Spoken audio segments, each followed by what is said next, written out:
Dear students, myself Dr. Ashish Garg, Associate Professor in Chemistry, SET, RN Bhaiya, Government College, Ramgarh Shekhawati, district Sikar, Rajasthan. बच्चों, BSc part second में first paper inorganic chemistry, इसमें हमने topic start किया हुआ है, that is coordination compounds, उप सहसंयोजक यौगिक, and this is the 18th part, right. बच्चों, इस पार्ट के अंदर हम कोऑर्डिनेशन कंपाउंड्स के अंदर बॉन्डिंग के बारे में कि पॉलिंग ने किस तरह से संयोजकता बल सिद्धांत से, वैलेंस बॉन्ड थ्योरी से, कॉम्प्लेक्सेस में ज्योमेट्री और उनके मैग्नेटिक बिहेवियर, चुंबकीय आचरण की व्याख्या की, राइट। देखो बेटा, valence bond theory is based on the hybridisation, संकरण के ऊपर बेस्ड है, राइट। तो यहां पर जैसा हमने पहले पढ़ा है कि वर्नर का सिद्धांत जो है, और वर्नर के सिद्धांत में हमने देखा था दो तरह की वैलेंसी, एक वैलेंसी है प्राइमरी वैलेंसी, और प्राइमरी वैलेंसी होती है प्राइमरी वैलेंसी जो बड़े कोष्टक के बाहर हम लिखते हैं।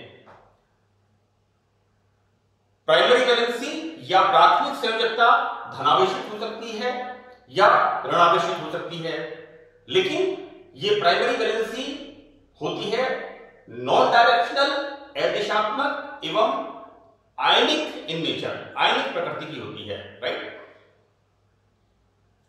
बेटा, जो बड़े ब्रैकेट के अंदर लिगेंड्स हैं, ये होते हैं सेकेंडरी वैलेंसी, जो होते हैं नॉन आयनाइजेबल और दिशात्मक, राइट, डायरेक्शनल। और ये संकुल की, बच्चों, ये दिस इज द एग्जांपल बच्चों, मैं ये जो बड़े ब्रैकेट के अंदर साइनाइड है, कोई भी लिगेंड हो सकता है अलग अलग तरह के कॉम्प्लेक्सेस के अंदर। तो यहां पर जो बड़े ब्रैकेट के अंदर वैलेंसी है, this is the secondary valency, जो डायरेक्शनल होती है और नॉन आयनाइजेबल होती है, और ये किसी भी संकुल की ज्योमेट्री को निर्धारित, ज्यामिति को निर्धारित करती है।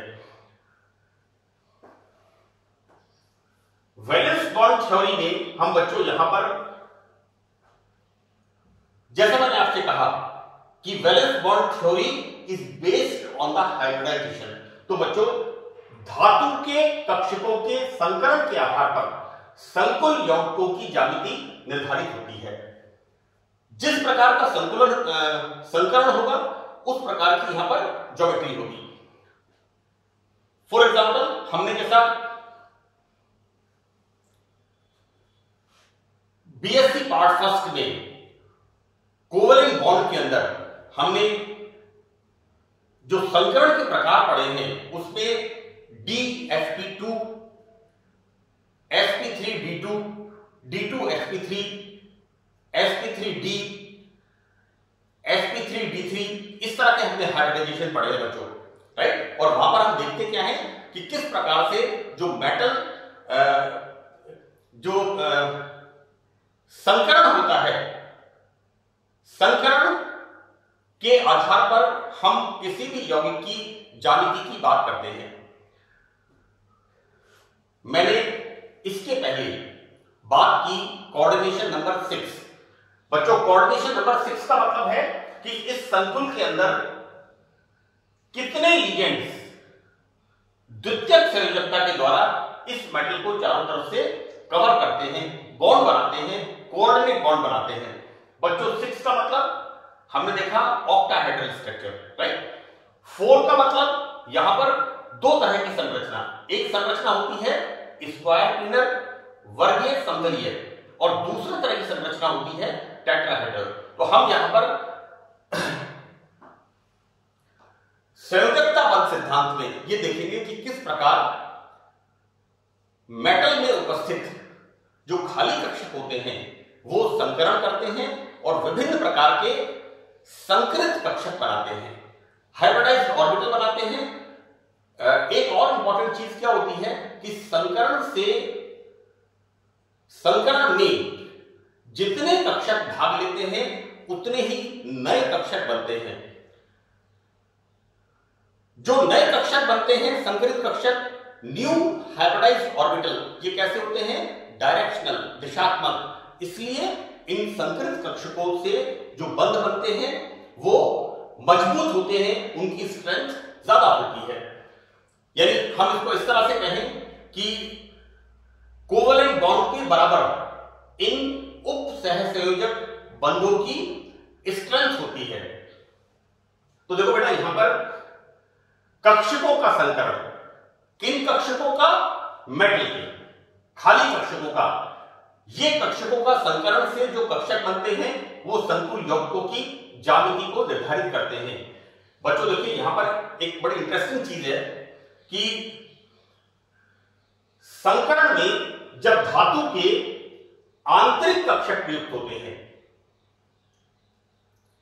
तो कॉम्प्लेक्स को कहते हैं इनर ऑर्बिटल कॉम्प्लेक्स, और या फिर कहते हैं चक्रण युग्मित कॉम्प्लेक्स, या फिर कहते हैं लो चक्रण कॉम्प्लेक्स। बच्चों यहां पर देखिए, मैं आपको बताऊं एक बात कि एक एग्जांपल मैं आपको बताता हूं कि हम देखते क्या है। ये जो वैलेंस बॉन्ड थ्योरी के अंदर हम पढ़ रहे हैं, हम दो तरह के कॉम्प्लेक्स पढ़ते हैं। एक पढ़ते हैं इनर ऑर्बिटल कॉम्प्लेक्स और दूसरे हम पढ़ते हैं outer orbital complex. Inner orbital complex को हम हिंदी में कहते हैं आंतरिक कक्षक संकुल और आउटर ऑर्बिटल कॉम्प्लेक्सेस को हम कहते हैं बाह्य कक्षक संकुल। राइट, इसकी हिंदी है। बेसिकली क्या बताया गया है कि जब किसी मेटल आयन को कोई लिगेंड अप्रोच करता है, फॉर एग्जांपल इसकी बात हम करें, यहां पर देखिए, जब ये जो आयरन +2 को कोई साइनाइड लिगेंड यहां पर जब अप्रोच करता है, सी मैंने लिखा है यहां पर Fe2+ आयन को साइनाइड लिगेंड की उपस्थिति में, बच्चों क्या होता है कि यहां पर ये दोनों इलेक्ट्रॉन्स किसमें हैं? Eg कक्षकों में। Eg कक्षक कौन से हैं बच्चों? मैंने ट्रांजिशन एलिमेंट्स में, और देखिए बेटा, ये जो मैं बता रहा हूं ना Eg कक्षक, ये बेटा आप लोगों ने 12th क्लास में पढ़ा है कि d orbitals in the presence of ligand दो भागों में स्प्लिट होते हैं और डी कक्षक पांच प्रकार के होते हैं: dxy, dxz, dyz and dx2, y2 and dz2। ये डी कक्षक, मेटल के जो डी कक्षक हैं, ये दो भागों में विभाजित होते हैं। एक होते हैं लोअर एनर्जी के T2g कक्षक और एक होते हैं उच्च ऊर्जा के Eg कक्षक। राइट, इस बात को बच्चों मैंने कलर एंड स्पेक्ट्रल प्रॉपर्टीज में काफी डिटेल में बताया है। संक्रमण तत्वों के अंदर आपसे रिक्वेस्ट है कि आप मेरे संक्रमण तत्वों का colour and spectral behaviour of transition elements, संक्रमण तत्वों का रंगीन एवं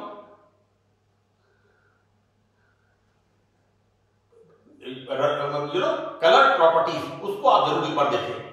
तो देखो बच्चों, क्या होता है कि साइनाइड लिगेंड की प्रेजेंस में आयरन के ये जो इलेक्ट्रॉन्स होते हैं, ये कौन से ऑर्बिटल्स हैं? This is dx2, y2 and dz2। ये इलेक्ट्रॉन्स इधर आ जाते हैं। राइट, अब देखो यहां पर क्या हो गया कि यहां पर इन इलेक्ट्रॉन्स के इधर आने से इन इलेक्ट्रॉन्स की पेयरिंग हो गई। राइट, और पेयरिंग होने के बाद क्या हुआ कि यहां पर ये खाली हो गए, तो यहां पर 3d के दो कक्षक 4s, this is 4s and ये वाला 4p। तो यहां पर बच्चों 3d के दो कक्षक 4s एंड 4p, तीन कक्षक, तो संकरण हो गया d2sp3। यहां पर बच्चों 3d के दो कक्षक, this is the inner orbital complex, आंतरिक कक्षक संकुल, बोल दिया इसको d2sp3। राइट, तो इसके अंदर क्या हो गया? इलेक्ट्रॉन्स का युग्मन हो गया।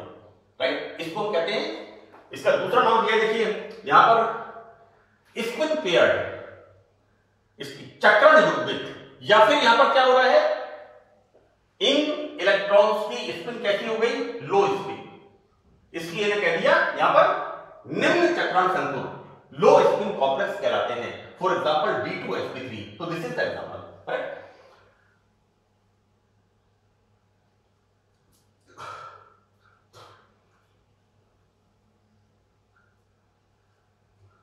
अब देखो बेटा, यहां पर एक्चुअली एक एग्जांपल तो हमने ये देखा। अब एक और बात जो पॉलिंग ने कही वो क्या बताई कि कई कई लिगेंड्स ऐसे होते हैं, यहां पर पॉलिंग ने क्या लिखा कि cyanide ligand is a strong ligand, और ये स्ट्रॉन्ग लिगेंड जब इस मेटल आयन को अप्रोच करता है तो होता क्या है, यहां पर इन इलेक्ट्रॉन्स का यहां पर युग्मन हो जाता है, राइट। लेकिन पॉलिंग ने साथ में एक बात और बताई कि ऐसे अनेक संकुल हैं जिनमें मेटल को जब लिगेंड अप्रोच करता है तो इन इलेक्ट्रॉन्स का युग्मन नहीं होता।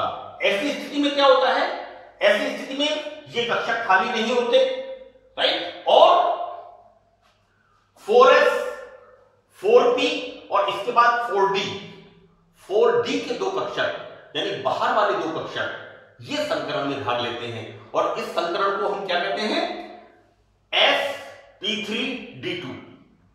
ये दूसरे प्रकार के जिन्हें हमने क्या कह दिया, बाहर के कक्षक, मतलब आउटर ऑर्बिटल कॉम्प्लेक्स।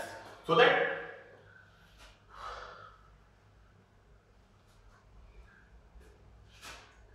संकरण में बाहरी डी कक्षक, बच्चों यहां पर बाहरी डी कक्षक से मतलब है 4d कक्षक। मैंने एग्जांपल में बताया है 4d कक्षक, 4d कक्षक का मतलब nd। यहां पर बच्चों कौन से कक्षक है, n-1d। इसके अंदर 3d कक्षक n-1d orbitals. This is the inner orbital complexes, while in the outer orbital complexes this is कक्षक कौन से होंगे, what I write here, n, 4d कक्षक nd ऑर्बिटल्स, राइट, प्रयुक्त होते हैं। तो बच्चों यहां पर चूंकि 4d कक्षक जो बाहर के होते हैं वो संकरण में भाग लेते हैं, इसलिए इनको कहते हैं आउटर ऑर्बिटल कॉम्प्लेक्सेस, राइट। बाह्य कक्षक संकुल, यहां पर बच्चों क्या होता है, जैसा इनर ऑर्बिटल कॉम्प्लेक्स में क्या हो रहा है, स्पिन युग्मित होती है, जबकि यहां पर युग्मित नहीं हो रही है, राइट, क्योंकि लिगेंड कम पावरफुल है। Cyanide is the stronger ligand, और इस एग्जांपल में साइनाइड की उपस्थिति में ये इलेक्ट्रॉन युग्मित होते हैं इस तरह से, in the presence of cyanide ligand, right. लेकिन यहां पर आउटर ऑर्बिटल कॉम्प्लेक्सेस में लिगेंड वीकर होने के कारण जो 3d कक्षक होते हैं उनके इलेक्ट्रॉन्स युग्मित नहीं होते, तो इनको बच्चों हम कहते हैं high spin complexes, spin free complexes, और इनको बच्चों हम कहते हैं हाई स्पिन कॉम्प्लेक्सेस, एंड यहां पर इसको हम बोलेंगे sp3d2। अब इसको आपको ध्यान रखना है अच्छी तरह से कि दो तरह के हमने संकरण पढ़े हैं, एक को हम लिखते हैं D2sp3। D2sp3 का मतलब है जिनमें 3d कक्षक हाइब्रिडाइजेशन में पार्टिसिपेट करते हैं, राइट। इनका स्ट्रक्चर कैसा होगा, ऑक्टाहेड्रल, कोऑर्डिनेशन नंबर 6, राइट, क्योंकि यहां पर 2 3 1 s और 3 p, तो यहां पर टोटल कितने संकरित कक्षक होंगे, 6 कक्षक। इनका स्ट्रक्चर कैसा होगा, ऑक्टाहेड्रल। लेकिन हमने इसको लिखा क्या है, लिखा है इसको D2sp3, यानी D2 क्या, ये D2sp3 क्या इंडिकेट कर रहा है कि यहां पर 3d कक्षक संकरण में पार्टिसिपेट करते हैं।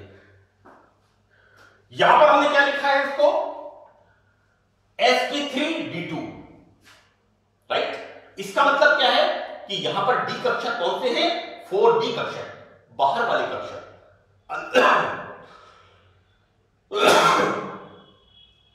यहां पर अंदर वाले डी कक्षक हाइब्रिडाइजेशन में पार्टिसिपेट नहीं करते, बल्कि 4D यानी एनडी कक्षक, बाहर वाले डी कक्षक हाइब्रिडाइजेशन में पार्टिसिपेट करते हैं और इस प्रकार नए कक्ष यौगिक बनते हैं। अब देखो बेटा, यहां पर भी एक S 3P और 2D, यानी कुल कितने खाली कक्षक हैं? 6, जो नए हाइब्रिडाइज्ड ऑर्बिटल मेटल में बने हैं, राइट। तो ऑब्वियसली यहां पर भी कोऑर्डिनेशन नंबर कितना होगा? 6, और कोऑर्डिनेशन नंबर 6 होगा और इसका स्ट्रक्चर कैसा होगा? Octahedral, correct. दूसरी बात यहां पर, एक तो मैंने लिखा है ज्योमेट्री, तो जैसा मैं आपको बता रहा हूं कि एक संकरण हो गया D2sp3, और D2sp3 का मतलब इनर ऑर्बिटल कॉम्प्लेक्स, राइट। ये संकलन क्या डिसाइड कर रहा है? ज्योमेट्री। ये किस तरह का है? sp3d2, यहां पर बाहर के कक्षक D पार्टिसिपेट कर रहे हैं, so this is the outer orbital complex, right. और ये दोनों संकरण ज्योमेट्री डिसाइड कर रहे हैं, लेकिन एक पैरामीटर है इसमें, चुंबकीय आचरण, magnetic behaviour of the complexes. तो व्हाट वी सी हियर कि यदि संकुल में अनपेयर्ड इलेक्ट्रॉन होते हैं तो वो पैरामैग्नेटिक होगा, और यदि इलेक्ट्रॉन्स पेयर्ड होते हैं तो वो डायामैग्नेटिक होगा, राइट। और बच्चों, मैंने फिर आपको मैं रिपीट कर रहा हूं कि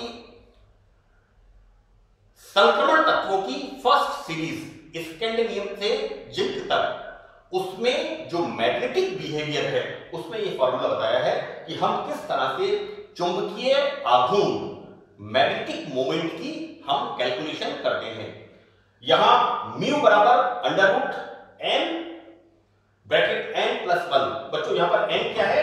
number of unpaired electrons, right. तो हम किसी भी संकुल के अंदर कितने अनपेयर्ड इलेक्ट्रॉन्स हैं इसका मान रख के हम मैग्नेटिक मोमेंट की गणना कर सकते हैं। तो बच्चों, यहां पर किसी संकुल में अयुग्मित इलेक्ट्रॉन उपस्थित होने पर वो होगा पैरामैग्नेटिक, अनुचुंबकीय। और बेटा देखो, अनपेयर्ड इलेक्ट्रॉन्स का मतलब पैरामैग्नेटिक या अनुचुंबकीय, मतलब चुंबकीय बल रेखाओं को, यानी इस यौगिक को जिसमें अनपेयर्ड इलेक्ट्रॉन होते हैं उसको जब हम चुंबकीय क्षेत्र में रखते हैं तो यह चुंबकीय बल रेखाओं को आकर्षित करता है, राइट।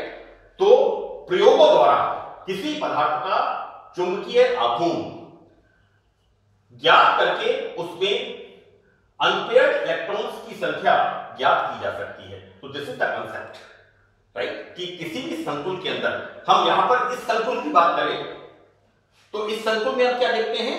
सारे इलेक्ट्रॉन पेयर्ड हैं, राइट। और इलेक्ट्रॉन्स अगर पेयर्ड हैं तो प्रॉपर्टी कैसी होगी? Diamagnetic, correct.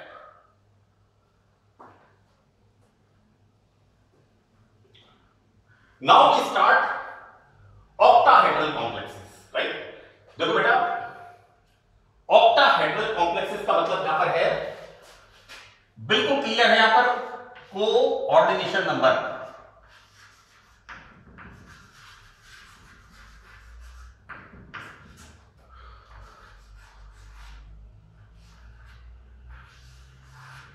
समन्वय संख्या 6, this is the metal, right. और यहां पर कितने लिगेंड? 1 2 3 4 5 6, यहां पर मेटल के साथ 6 लिगेंड्स, जैसा मैंने लिखा है यहां पर कोऑर्डिनेशन नंबर 6, ये 6 लिगेंड बॉन्ड बनाते हैं, और तो स्ट्रक्चर यहां पर कैसा होगा? Octahedral, correct. This is the octahedral structure. देखो बेटा, एक बड़ा कॉमन लाइन लिखी है मैंने कि वे मेटल्स जिनका इलेक्ट्रॉनिक विन्यास D0, D1, D2 और D3 होता है, ये ऑक्टाहेड्रल कॉम्प्लेक्सेस बनाते हैं। और साथ में D4, D5, D6 विन्यास वाले धातु आयन, इनमें क्या होता है? Eg कक्षक खाली नहीं होते, अतः इलेक्ट्रॉन्स के रीअरेंजमेंट के बाद D2sp3 संकरण संभव होता है, राइट। देखो बेटा, यहां पर क्या है, ये जो हम बात कर रहे हैं ना कि D4, D5, D6, इनमें होता क्या है? लिगेंड की प्रेजेंस में या तो बनते हैं इनर ऑर्बिटल कॉम्प्लेक्स या बनते हैं आउटर ऑर्बिटल कॉम्प्लेक्स। और इस प्रकार से ये विन्यास वाले यौगिक ये बच्चों नए संकलित कक्षक बनाते हैं और यौगिक की ज्यामिति को डिसाइड करते हैं। फॉर एग्जांपल यहां पर हम लेते हैं K4FeCl6, मोस्ट कॉमन एग्जांपल है बच्चों ये। इसका IUPAC नाम पोटेशियम हेक्सासाइनोफेरेट। बच्चों इस संकुल के ऊपर कैसा चार्ज है? -4, राइट। यहां पर साइनाइड पे होता है -1 और साइनाइड कितने हैं? 6, तो ये कितने हो गए? -6। एक बात। दूसरी बात, हमने बाहर कितना लिखा है? K4, एक पोटेशियम के ऊपर +1, 4 पोटेशियम का मतलब +4। इसका मतलब इस संकुल के ऊपर कितना है? -2, राइट। तो बच्चों यहां पर इसकी ऑक्सीडेशन स्टेट कितनी है? +2, राइट। बच्चों +2 एंड +4, इसका मतलब -6, ये संकुल बैलेंस हो जाएगा हमारा, है ना। यहां इसकी संयोजकता यहां पर बैलेंस होती है। मैंने सबसे पहले बच्चों को ये बताया है, पॉली ने क्या समझाया कि इस संकुल में सेंट्रल मेटल की कोऑर्डिनेशन नंबर 6 है, बिल्कुल 6 है। यहां पर इस कॉम्प्लेक्स के अंदर कुल कितने लिगेंड है? 6। ये 6 लिगेंड इस सेंट्रल मेटल को इस तरह से, राइट, 4 लिगेंड चारों तरफ, एक ऊपर एक नीचे, है ना, इस तरह से ऑक्टाहेड्रल फॉर्म में कवर करते हैं। तो हम इस कॉम्प्लेक्स को लिखते ही ये बता देते हैं कि यहां पर आयरन को 6 साइनाइड लिगेंड चारों तरफ से इसको कोऑर्डिनेट बॉन्ड फॉर्म कर रहे हैं। इसलिए इस संकुल में सेंट्रल मेटल आयरन की समन्वय संख्या 6 होती है। हम बच्चों आयरन का एटॉमिक नंबर 26, हम इलेक्ट्रॉनिक कॉन्फ़िगरेशन क्या लिखते हैं? 1s2 2s2 2p6, नियोन का इलेक्ट्रॉनिक कॉन्फ़िगरेशन। उसके बाद 3s2 3p6 आर्गन। उसके बाद बच्चों 4s2 का मतलब क्या हो गया? Calcium, right. And then D कक्षकों में इलेक्ट्रॉन यानी D6, this is the electronic configuration of iron. Now हम आयरन एटम के अंदर हम इलेक्ट्रॉन को देखते हैं बच्चों। यहां पर सी ये जो लिखा है यहां पर D6 and 4s2, you see here D6 and 4s2, ये मैंने इसका लिखा है क्योंकि बच्चों संकरण में बाहर के कक्षक पार्टिसिपेट करते हैं। नाउ Fe2+ आयन, तो Fe2+ आयन में क्या होता है? 4sk, ये इलेक्ट्रॉन्स यहां बाहर निकल गए, तो फॉर्मेशन ऑफ Fe2+ आयन। आगे हम क्या देखते हैं? Cl- लिगेंड जब इस आयन को अप्रोच करता है कोऑर्डिनेट बॉन्ड बनाने के लिए, राइट। आयरन का atomic number 26, this is the electronic configuration. और इसको हम किस तरह से दर्शाते हैं? 3D में 6 इलेक्ट्रॉन, ये देखिए बेटा, और 4s के अंदर 2 इलेक्ट्रॉन, ये देखिए, राइट। जब आयरन +2 स्टेट में होता है, +2 ऑक्सीकरण अवस्था में होता है, तो हम आयरन के इलेक्ट्रॉन्स को किस तरह से प्रदर्शित करते हैं? इस तरह से। यहां पर आयरन +2 का मतलब ये इलेक्ट्रॉन्स 4s2, ये इलेक्ट्रॉन्स बच्चों बाहर निकल जाते हैं, करेक्ट। इस Fe2+ आयन को जब साइनाइड लिगेंड अप्रोच करता है उपसहसंयोजक बंध बनाने के लिए, तो क्या होता है यहां पर ये दोनों इलेक्ट्रॉन्स यहां पर आ जाते हैं, राइट। और एक तरह से हम ये कहें कि इलेक्ट्रॉन्स का युग्मन हो जाता है, और हम ये कहें कि इनकी जो हाई स्पिन होती है वो लो स्पिन हो जाती है। हमने कहा ना इनर ऑर्बिटल कॉम्प्लेक्स, लो स्पिन कॉम्प्लेक्स, राइट। इसको हम कहें स्पिन पेयर्ड कॉम्प्लेक्स। यहां पर लिखा है स्पिन पेयर्ड कॉम्प्लेक्स, लो स्पिन कॉम्प्लेक्सेस, राइट।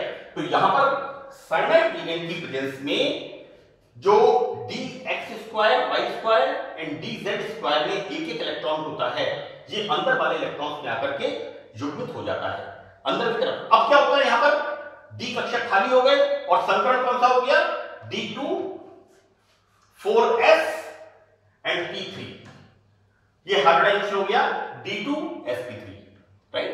देखो बेटा, ये पहला एग्जांपल है, और जब भी आप किसी संकुल में संकरण की बात करें तो बिल्कुल इसी तरह से आप समझाइए। सबसे पहले एग्जाम्पल का नाम लिखिए, उसके बाद एग्जाम्पल का IUPAC नाम लिखिए, करेक्ट। आपको क्या बताना है, इस संकुल की कोऑर्डिनेशन नंबर कितनी है, और कोऑर्डिनेशन नंबर आप कैसे पता करोगे, ये जो ब्रैकेट के अंदर कॉम्प्लेक्स आपने लिखा है, कॉम्प्लेक्स आयन, इसके अंदर कितने लिगेंड्स हैं, तो लिगेंड्स की संख्या इस बात को डिसाइड करेगी कि ये ऑक्टाहेड्रल है, ये वर्ग समतलीय है, ये टेट्राहेड्रल है, राइट। और देखो बच्चों, ऑक्टाहेड्रल का मतलब 6 लिगेंड्स, टेट्राहेड्रल का मतलब आइदर स्क्वायर प्लेनर और टेट्राहेड्रल, कोऑर्डिनेशन नंबर 4 का मतलब आइदर स्क्वायर प्लेनर और टेट्राहेड्रल। देखो बेटा, ये जो मैं बात कह रहा हूं, ये आपने 11th 12th और फर्स्ट ईयर में ये चीजें आपने पढ़ी हुई हैं कोवेलेंट बॉन्ड्स के अंदर, और 12th क्लास के अंदर आपने ये जो पूरा कोऑर्डिनेशन केमिस्ट्री है, इसका करीब 60% पार्ट आपका पढ़ा हुआ है ना। तो बच्चों, यहां पर Fe2+ आयन जब साइनाइड लिगेंड अप्रोच करता है तो यहां पर ये इलेक्ट्रॉन्स अंदर के कक्षकों में आ जाते हैं, और इस तरह से हम देखते क्या है, यहां पर 3D के दो कक्षक कौन से कक्षक हैं, Eg ऑर्बिटल्स। Eg ऑर्बिटल्स बच्चों कौन से होते हैं, dx² y² एंड dz², ये खाली जाते हैं, तो यहां पर d2sp3 ये संकरण होता है। और बच्चों, यहां पर इस जो संकुल के विन्यास को कैसे बताते हैं, ये तो है बच्चों 3D orbitals, these are the 3D orbitals, ये वाले 1 2 3 1 2 3, और ये वाले कौन से हैं, संकृत कक्षक। कौन से संकृत कक्षक, d2sp3, ये खाली कक्षक होते हैं, और ये साइनाइड लिगेंड 1 2 3 4 5 6, ये साइनाइड लिगेंड अपना lone pair of electron in खाली कक्षकों में देकर के मेटल के साथ इस प्रकार से कोऑर्डिनेट बॉन्ड फॉर्म करते हैं, राइट। नाउ हम क्या देखते हैं कि इस संकुल में संकरण कौन सा हो रहा है, d2sp3, राइट। तो स्ट्रक्चर कैसा होगा, ऑक्टाहेड्रल, करेक्ट। और बच्चों, इसके अंदर देखते हैं हम क्या है, पेयर्ड इलेक्ट्रॉन्स, यानी यहां पर सारे के सारे इलेक्ट्रॉन्स कैसे हैं, युग्मित हैं, 1 2 3 4 5 6 7 8 9, यानी सारे इलेक्ट्रॉन्स यहां पर पेयर्ड हैं। तो पेयर्ड का मतलब क्या हो गया, यहां पर प्रतिचुंबकीय, डायमैग्नेटिक। मैंने magnetic properties of transition elements में ये बताया था, इस तरह से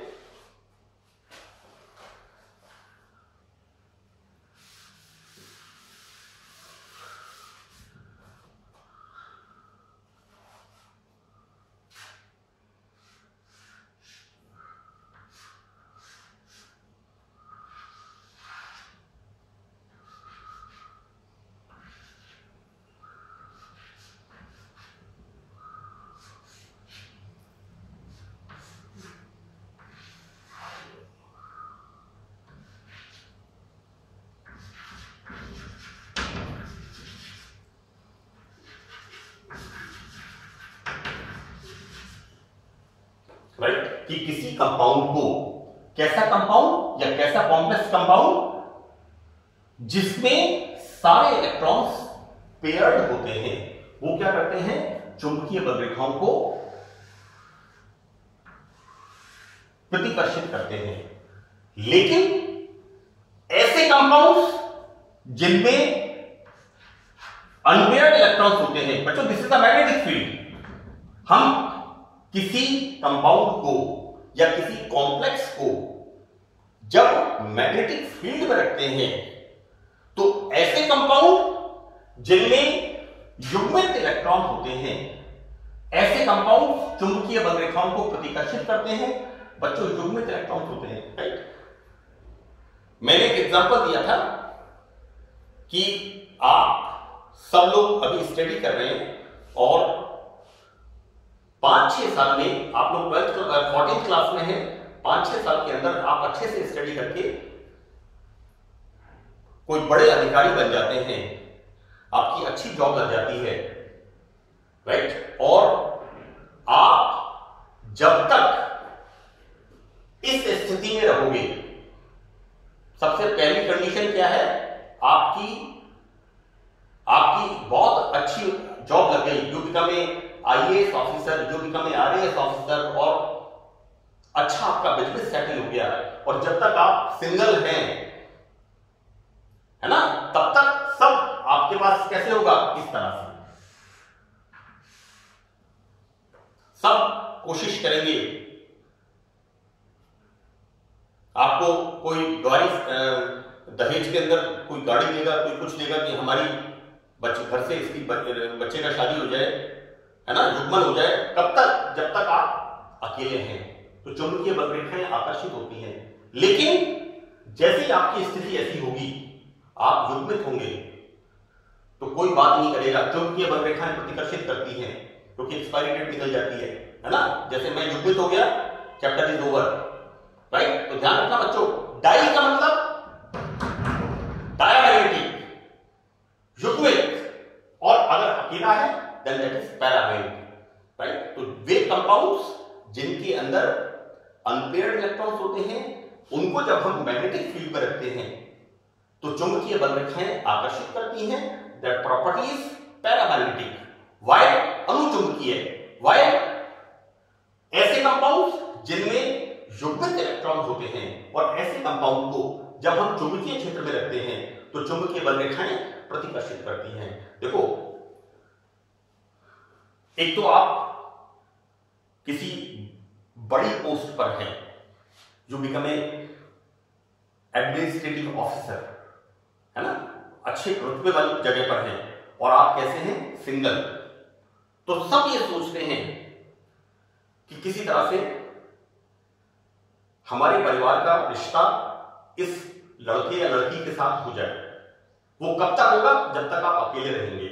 चुंबकीय बलरेखाएं आकर्षित करती हैं, और जैसे ही आप युग्मित हो जाओगे तब कहानी खत्म। तो बड़ी सिंपल सी बात है, इस बात का ध्यान रखना कि ऐसे कंपाउंड्स जिनमें अनपेयर्ड इलेक्ट्रॉन्स होते हैं, मैग्नेटिक फील्ड में रखने पर उन्हें चुंबकीय बलरेखाएं आकर्षित करती है, और दिस प्रॉपर्टीज पैरामैग्नेटिज्म और अनुचुंबकीय। और ऐसे इनऑर्गेनिक कंपाउंड्स जिनमें इलेक्ट्रॉन्स पेयर्ड होते हैं तो उन्हें चुंबकीय बलरेखाएं प्रतिकर्षित करती हैं। एक और इंटरेस्टिंग चीज जो मैंने कलर प्रॉपर्टीज में बताई थी, देखो बेटा, एक बड़ा कॉमन प्रिंसिपल है कि कंपाउंड्स जिनमें अनपेयर्ड इलेक्ट्रॉन्स होते हैं उनकी प्रॉपर्टी कैसी होती है, कलर्ड। आप लोग कैसे हैं, अनपेयर्ड।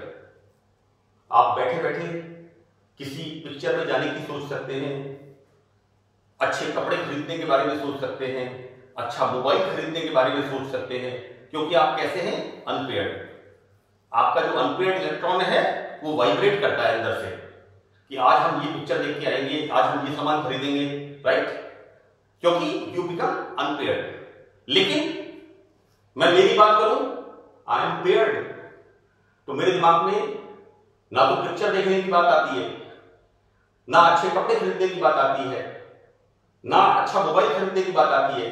मेरे दिमाग में मेरी रेस्पॉन्सिबिलिटीज की बात आती है, राइट। तो आप लोगों की प्रॉपर्टी कब वो कैसी होगी, बिकॉज यू आर अनपेयर्ड, आपका इलेक्ट्रॉन कभी भी वाइब्रेट करके लोअर एनर्जी से हायर एनर्जी में जा सकता है, लेकिन तो योर प्रॉपर्टी इज कलर्ड, लेकिन जो पेयर्ड इलेक्ट्रॉन्स होते हैं, जैसे मेरी बात अगर मैं करूं तो बच्चों मेरी प्रॉपर्टी कैसी है? Colourless, right? मैं पिक्चर, अच्छा मोबाइल, अच्छे कपड़े, ये सारी चीजें सेकेंडरी, मेरे लिए प्राइमरी चीज क्या है?